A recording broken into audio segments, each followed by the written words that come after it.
Ма?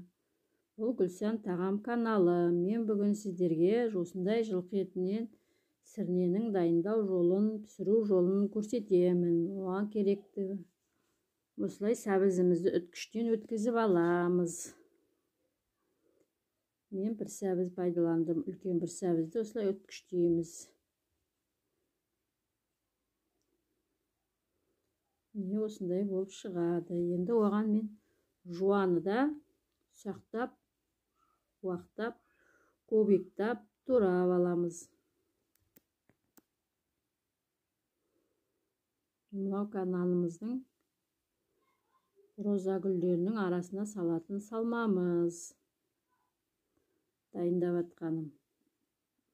Енді роза гүліміздің нанын дайындаймыз. Оған мен суыма шым-шым тұз салып әбден араластырып